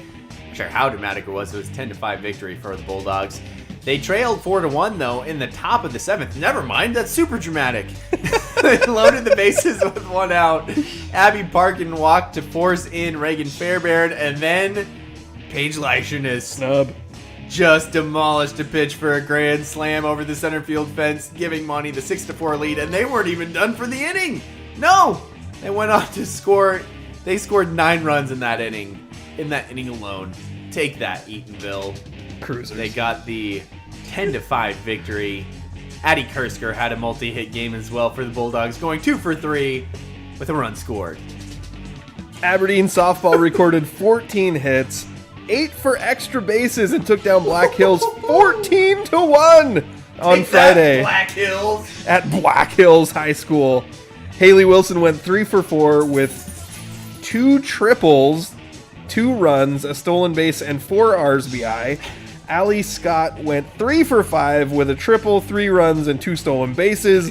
Emma Ciano went 3 for 5 with 2 doubles, a run, and an RBI. Wow, 2 runs. This is too many kids to name that had just incredible performances. Seriously. Laney Yakovich, 3 for 4, triple, run, 2 RBI. Lily Camp was solid in the circle for the Bobcats, allowing 1 run on 6 hits with 9 strikeouts and a walk in 7 innings pitched. Wow. Elma completed the season sweep over Tenino with a 6-4 win on Friday in Elma. Emmy Spencer hit a line drive base hit to center to score Mia Monroe for the 6-3 Elma lead. Eagles pitcher Madison Monroe allowed a run in the top of the 7th inning on a sac fly, but then eventually closed the door to pick up the complete game victory. PL Willapa Valley needed just 7 innings to complete a doubleheader sweep over South Bend on Friday in South Bend. Senior pitcher Olivia Matlock, snub, led the way with 3 doubles and 6 runs driven in. Matlock also pitched 4 perfect innings for the Titans, snub, not allowing a base runner while striking out 8. Reagan Portman went 3 for 3 with a triple, 2 runs, and 5 RBI. Wow, that's a great game. Yep. And Grace Huber went 3 for 3 with a double, 2 runs, and 3 RBI. Some great performances there. Snubs. Snub. And lastly, in golf, girls prep golfers from the Twin Harbors took home top honors at the Sibley Scramble Tournament at Alderbrook Golf Course in Union on Monday. The Montesano pairing of Haley Blankus and Maggie Kupka and the Aberdeen duo of Britt Radchich and Caitlin McCracken finished their rounds with identical scores of 77 to share first place as the top pairings of the match. The Bulldogs and Bobcats teams also fared well, with Montesano scoring 164 to take first place, just 1 stroke ahead of second place Aberdeen. Montesano's Isa Cope and Audrey Dorman won the events closest to the pin competitions. And thank you, as always, to the Daily World for their local sports coverage. Just where we get all these stats from. One more thing to add. Ooh. I know this isn't on the show sheet, but Bonus. we cannot go through a show. We would be remiss if we did not mention what Tiara Straka did this week. Oh, I didn't see any track stuff. Okay, Let's so see I don't it. think the Daily World had an article, but I know for a fact that at the Shelton Invitational, and if you don't know, the Shelton Invitational is a massive track meet. There's Okay. like 30 schools there. Whoa. Tiara won the shot put, tying her own personal record with a 45-foot throw. Let's go. And then in the discus, she won with a throw of 126 feet 3 inches, and she was named the female athlete. Oh, they call it athlete of the meet. Hold on a second. I have a picture. Hold Is on. it Tracklete? Bear with me. No, Trathlete? hold on. Doo-doo-doo. Tracklete of the meet? It is the female athlete of the meet at Shelton, the 61st annual Shelton Invitational. So snub Tiara Straka, Yeah. another incredible week. I thought She when got we snubbed because I didn't even mention her as a snub. when we It's a big time snub. posted her Double as snub. athlete of the week last week, and it got shared by a Hoquiam person, and then the person was like, athlete of the week? We're like athlete of the month or the year. True. Tiara Straka deserves all the accolades. Yes. Oh, that's a good roundup. That was a loaded local sports roundup. Yeah. Thank you for tracking that down because I didn't see This it. is making fun of your game summaries, Daniel. Well- It says Pinport summary, big game with a lot of hits. Good job. Well, the Did funny the part. Bobcats had a ton of hits? No, right, Daniel? no. The reason why I laughed was because you said the Bobcats had a big game with multiple hits, Yeah. and I was like, as a team. As a team. I meant to say multiple hits. There was multiple hips in that game too. Multiple hits from certain players, and then Yeah. I did Well, not. I knew what you meant, but it still was funny. It wasn't good. Yeah, But overall, lots of good. yeah. So much good. Now, Commercial break. No, what? Gotcha. At Ole Pen Real Estate, we have solidified our foundation on 4 core values. First, we continuously focus on growing our knowledge in the market and in our practices to bring the highest level of competency to our clients. Second, we provide a high level of integrity, compassion, and kindness in every aspect of our business. Third, we put the human element above business through humor, enthusiasm, and patience. And last but not least, we proactively respond to the needs of our clients. Our mission is to create a personal real estate experience, one person and one home at a time. With Ole Pen, it's personal. Thank you again to our sponsors, Ole Pen Real Estate, the sponsors of our Ole Pen Real Estate Athlete of the Week, and the Law Office of Jeffrey A. Domashevitz, the sponsor of Stump Daniel each week here on the Scrimmage. Justin, it is now time for the mailbag? Is it not? You give me a weird look there. There's just stuff in here that I didn't know was there. No. The mailbag. Yes, Send the us your mailbag. stuff. Send us your stuff in a mailbag. All right. To get things going, I feel like Stuff. There's 2 words in there that Justin wasn't ready for. I don't know what you mean. Justin's punishment. Let's start it off there. So, as much... Well, I know this says we have a question Hey, from you Skojo deleted Frolf. it. What? You deleted it. We should start with this question Hey! from Skojo Frolf. How itchy is Daniel's brace/cast? That's Francis. Francis on YouTube is wondering how itchy Daniel's brace and cast thing It's is. a walking boot, Yeah. so it's not a cast. Is it itchy? Not yet. I stopped not wearing socks in there though because I thought that it might get kind of gross. So now I wear a sock in it. So I feel like that'll keep it from getting itchy because I have lots of long athletic socks, so I can rotate through it. So it shouldn't get Does too it- bad, and I can take it off. Does it hurt whenever to I want. put the long athletic socks on though? Like, if your ankle hurts, I've always felt like baseball socks or like long socks. They take a lot of effort to get them on and pulled over your heel and up the leg. So Does the jostling of your ankle not hurt? Not anymore. Okay. It did a little bit at first, but if you're careful, it's not too bad. I'm rarely careful. It's amazing how little pain has gone with this injury. Like the first few days sucked.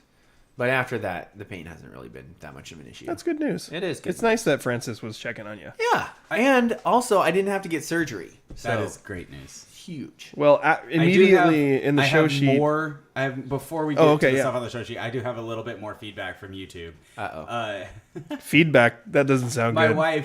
My wife is very upset at Justin for Shocking. for calling out Ty France and is pointing out that it's well known that Justin has terrible taste, and It's true. She may be trying to make a Twitter to block him.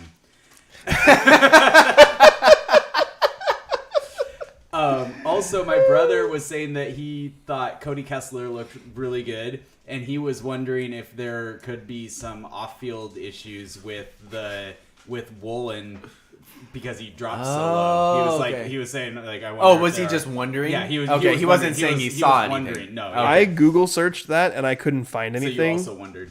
I did. It Yeah. doesn't mean that there isn't, because the NFL teams have a tendency to do a lot of that digging themselves. Yeah. And especially since he was only a mid-round prospect, there might not be information out there. And I think Francis is still upset about our well-known stance on Mariano Rivera. He's saying contract the Mariners and give Brooklyn back its Dodgers or New York back its Giants. Wait, contract? I don't understand. What? Say that Contract. It says contract. Contract. Which in baseball, this was a big discussion many glad you years know. ago. Contract. Contract means instead So of expanding, like adding more right, teams, yeah. you eliminate teams, because there was a discussion in Major League Baseball. I think it was like late 90s, early 2000s, maybe, That's my bad. that they were considering getting rid of a couple of teams. Well, that would not make sense now, seeing that the Mariners are actually a functional team. Actually, and that would also- make total sense. And, They're going to be a functional team. They're gonna move to Oklahoma time City. to get rid of them. Yeah. But also, like, they're one of the most interesting franchises in sports history. When you look at all the messed up, weird stuff that happened in their history, go find that documentary on YouTube by Stumptown. It is bizarre. What's it called? I can't remember. I'll look it up. So It is a bizarre and weird past the Mariners have had. But also, you can't give Brooklyn back its Dodgers without taking the LA Dodgers. So that doesn't really Like New York doesn't. 2 teams is not enough for New York. They need more. Yeah, I don't get it. Like, you wouldn't be changing things by saying, Brooklyn, you have the Dodgers again. Like, you wouldn't be adding a team. You would just be taking a team from one place and putting it to another. The Giants also used to be in New York. Should we That's put them true. back too? 4 teams in New York? Gosh, Francis. Jeez.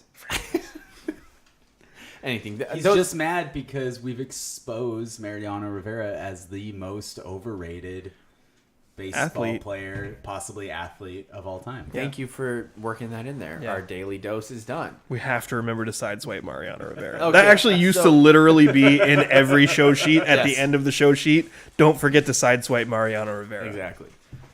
But the next thing immediately down on in the mailbag is Justin keeps deleting it.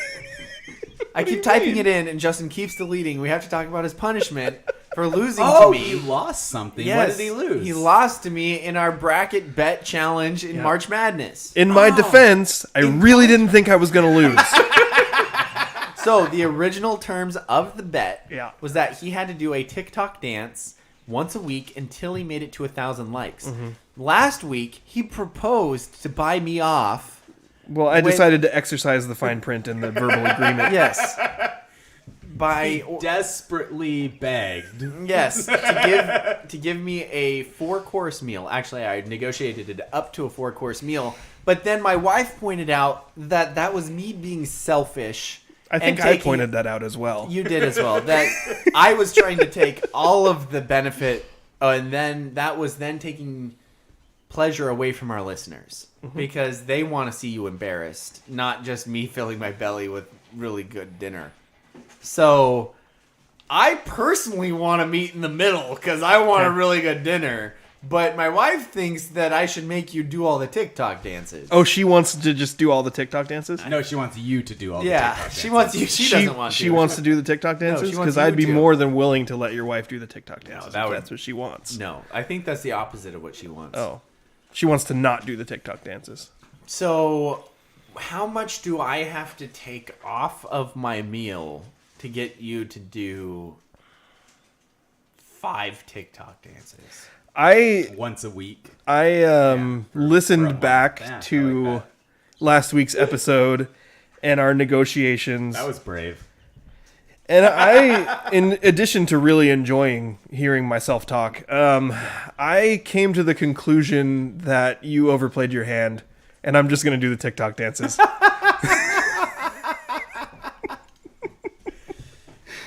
All right, if that's what you want to do, you're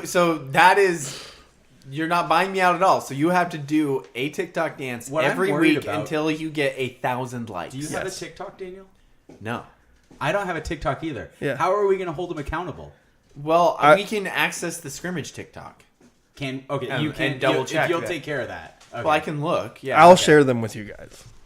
I'll put them in the group chat. Yeah, and also I know people who have Well, TikToks. I just meant as far as like making sure I'll make that sure- he was honest about the number of likes he was getting. I'll make sure my coworkers follow him on TikTok, and then I can double check every week that he actually posted it. Fine. You know what? If you want to go there, that's what's gonna happen. 1,000 TikTok. Really? likes. Because you kind of look mad. I'm a little upset.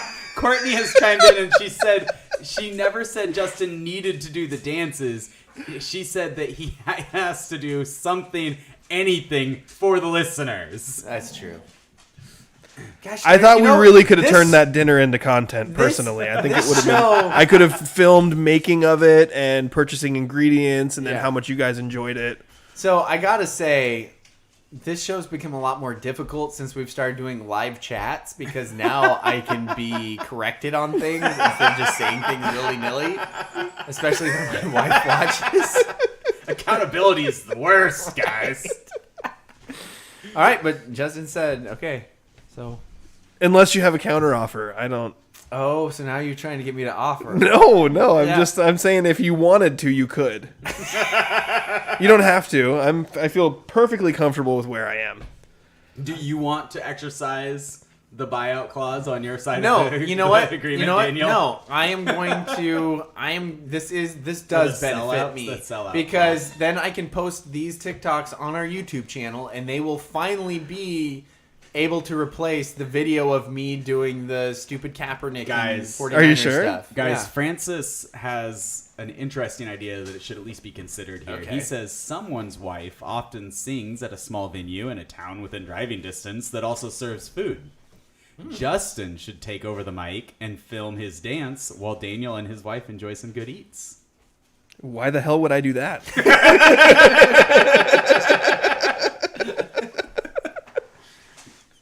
You might only have to do it once. Maybe. I think I if can you get did- 1,000 likes in one video. Personally, you guys haven't seen me dance. And It's funny. And I don't have a TikTok, so that will stay true.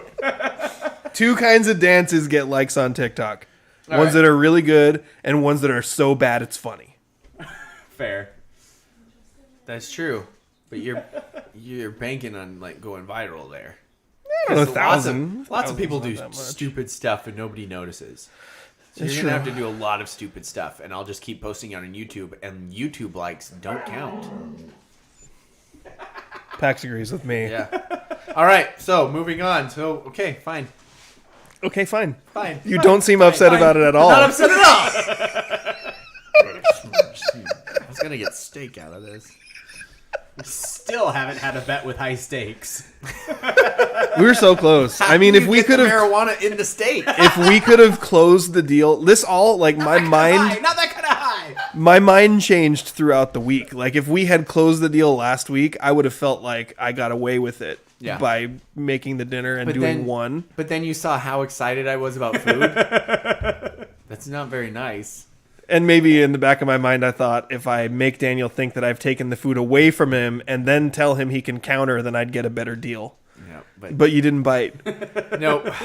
So I put two things in here. One is, I don't know if you guys saw this, was kind of a viral video from last week of, I think it was at a Dodger game, but someone sitting in the stands of a baseball stadium literally takes a hot dog with a bun, dips it in the beer, and eats it. The nation is divided.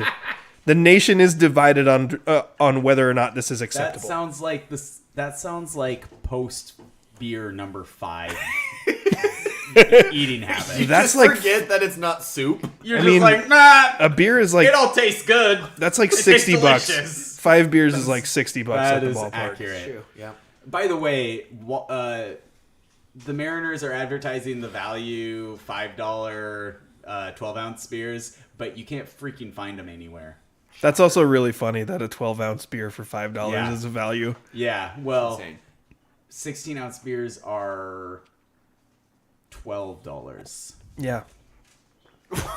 I think It the is last not time cheap to have an adult beverage at the ballpark. I think know the what? I last feel time I like- bought a beer at the ballpark it was $12. I feel like that is for two reasons. A, they like money. B, they don't like drunk, belligerent people at yeah, games. yeah, that makes sense. So you can only get belligerent if you're rich. yeah, True. which is good because then you're rich enough to buy off the trouble that you get in when you're belligerent. So There you go. So I wouldn't do this, and I can tell you why. For me, is that I don't want the texture of the bun to get all soggy. So it's not about the hot dog itself. Like I would hot dog, dip it in beer, Yeah. whatever, eat it. I like beer. I like hot dogs. I think it'd be fine. And bratwurst. I mean, I feel like Exactly. they make hot dogs with beer. But dipping the bun into point. beer, like that's a dangerous game. It is, but do you not dip bread into soup? I do if love it's bread dipped in toasted. soup. Right? That's what I was thinking. So like I was fully on your side. Yeah. But then I thought Crackers or bread. bread dipped I in love soup is bread good. dipped in soup. see, I think it sounds gross, But is that it just because it's hot? also sounds like the kind of thing that wouldn't be very gross if you had had several beers. So it doesn't seem like I'm not going to judge somebody that's doing it. I'm just going to be like, nah, that's gross. You're a little drunk. Yeah. But also you like French fries dipped in milkshakes Yeah, but they don't get soggy from that. That's just American. because they're crispy. I also, though, if I'm being honest, I used to and probably still would if the situation came up for this, but I don't really drink soda anymore. But I used to take French fries when we'd eat at McDonald's when I was like a teenager. I'd take the French fries and I'd stick them in my straw and then suck them up with the soda because it was like a salty sweet yes. combo. Yes. What? Yeah. Yes. Yeah. I enjoyed that. So I'll tell you the picture I get in my I head mean, that's when I'm weird, Justin. when I'm That's talking weird. about the bun being soggy, and the only thing I can it's a quick dip. The bun doesn't get soggy. You just eat it. Yeah. In my head, I picture this time that I was at a party at a friend's house, and they had their hot tub there, and also pulled pork sandwiches. And Delicious. a kid at the party decided it would be funny and a good idea to throw a full pulled pork sandwich, No. into the hot tub. So like watching the way that the bun like disintegrated and got all really gross in the water, Yeah. in my head, that's what a bun does when it gets wet. which makes sense. But again, it's like I've dipped buns in soup.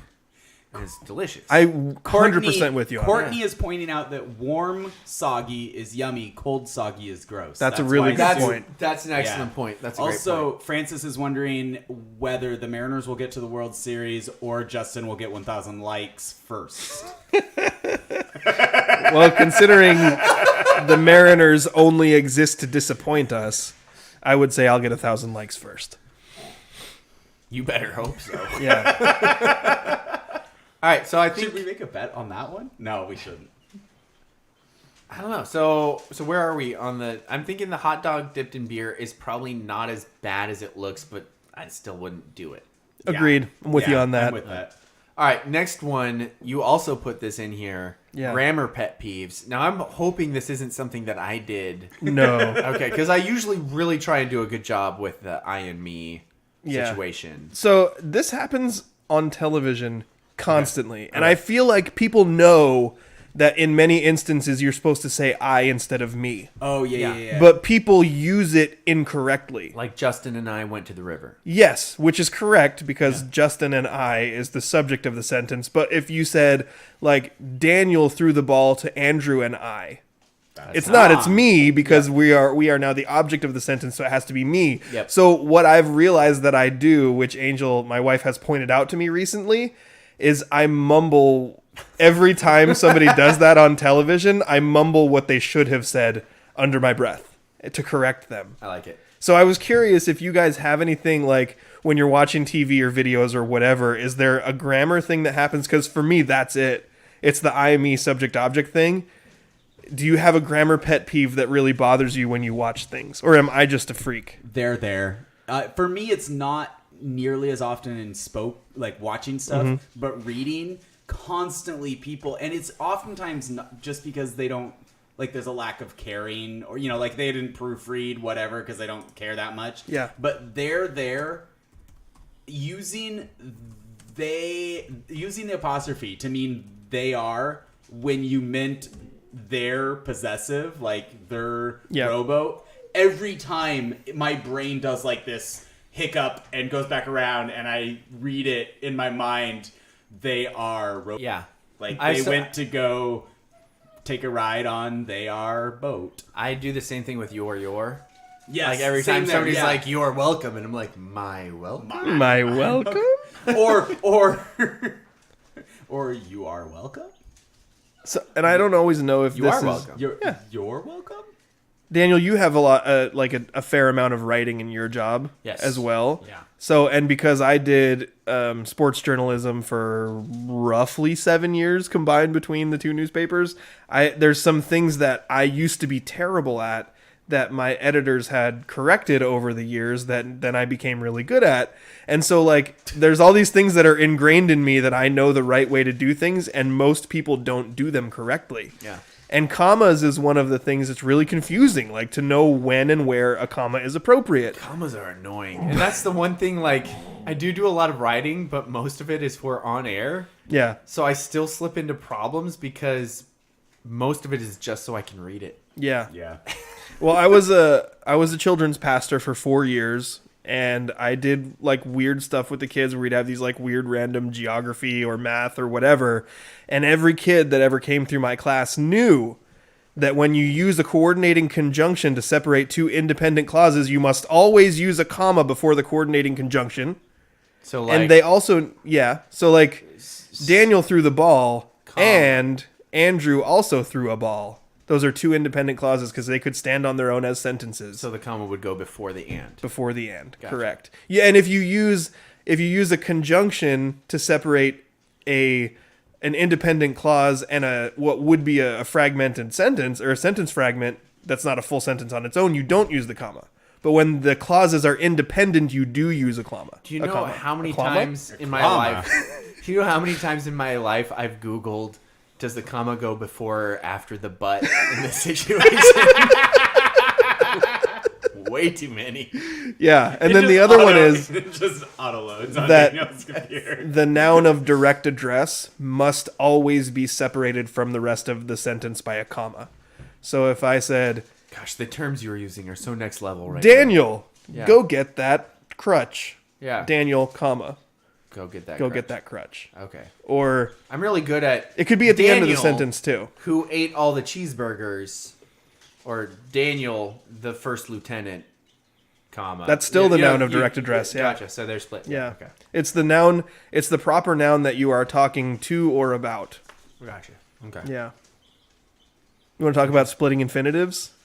Or What's the most famous split infinitives? Space.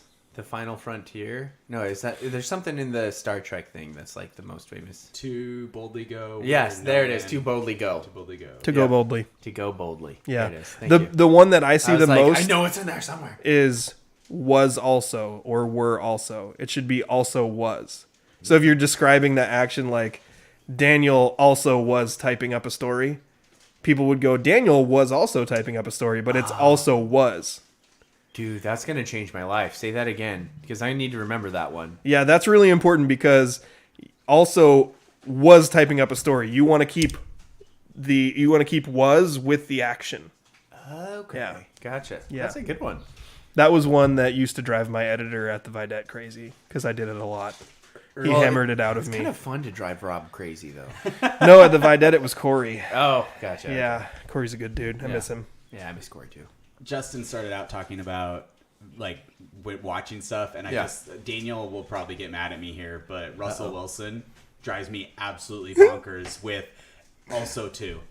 Yes. Also two. Yeah. Also, too. Also two. And you're like, why would I get mad at you? I'm so upset with Russell Wilson. Oh, you're upset with Did Russell you guys Wilson see- too? Okay. I'm I upset just with know the you're whole mad about the whole situation. thing. Did you see his video, Yeah. his draft day video? No. 'cause Keeping it was- up with his reputation of ultra cringe.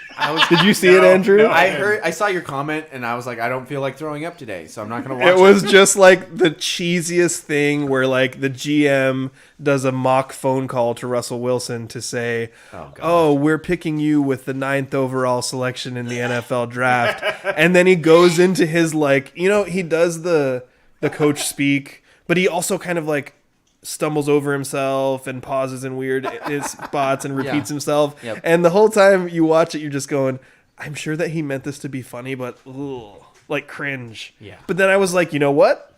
That's Russ. That is. This is who he totally is. Russ. It's who he's always been. Yep. But now we hate it because it's somebody else's Russ. I don't mind it. I got my Broncos jacket with me today. Let's go Broncos. See, Andrew, I hate how Pete and John handled the whole situation, and I think they did it terribly. I also hate that Russell Wilson constantly says all he cares about winning and then continues That's to fair. not follow in Tom Brady's footsteps. It's not true because he also talked a lot about his legacy and how it was important to him. Yeah, and his legacy of winning. Yeah. Does Tom Brady have a great legacy? Yes, he's Is got it the com- greatest Is legacy. it completely unrelated to how much money he made? Yes, because he never made the most money.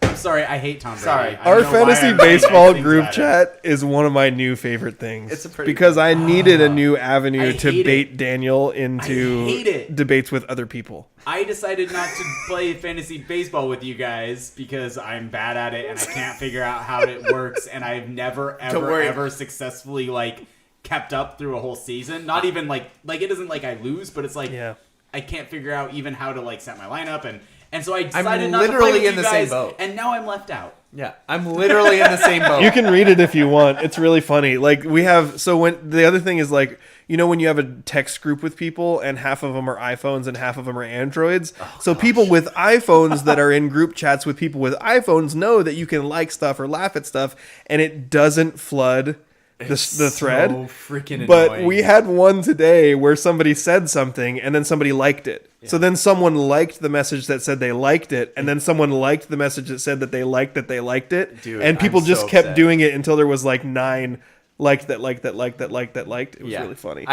Half the I reason just for my next respond text, like with a text that says so and so thought that was stupid, like in the same sort of format. That would have been so funny. I wish I had thought of that. You need to be in our fantasy baseball group chat. Well, I just found out that it was a text chat, and I'm out on that. I don't have service here, and I like it that way. I So you only don't- use internet-based chat. Can you not get text messages here? No, I get text messages here. you're on Verizon. I have an iPhone and it uses iMessage. That's why it works off of Wi-Fi. Yeah. Advantage. iPhone. I advantage didn't get not using using secondary apps. Yeah.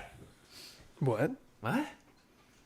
What? I can keep in touch with other people using chatting mean, chatting apps. Well, That's Andrew really and I, assuming that you want to keep in touch with people also. that's also true. yeah, because Andrew and I use an app that will do the same thing. So Except that it doesn't let you like people's text messages. yeah, if they don't have the app. Yeah, which is something that Apple could learn from. But It's true. There's no downside to letting you like someone's text message. There It is. floods If the the other text. people can't do it, Well, those people should have just gotten iPhones. Exactly. And we wouldn't have this problem. iPhone literally does things specifically to make it annoying. Yes, they do. Like they do it on purpose. Yep. How did we get on this discussion? I don't Can't know. remember. Francis says he doesn't know who Ty France is, but his last name is almost perfect. My brother Daniel says he feels targeted. I think that's because Daniel kept on saying things about Daniel. Oh, that makes sense. Yeah. And Francis is all in on the Broncos with Justin. Go Broncos. Do they have a shortened... Did we talk about this? Is it Bronx? Go Coes. Before I say go Coes, I'm gonna say go Saints. Who dat? Let's go Joel Dublanko. Yeah, that too. Let's go. And with that, it's gonna do it for our show. I think. How do I do an outro? I forget. I don't know. Who would win in an outro contest? Prime Daniel Hargrove or Haley Van Lith?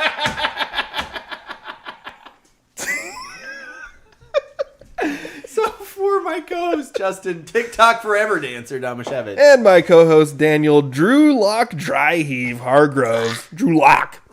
And our trusty producer Andrew. There, gross. You've been listening to this.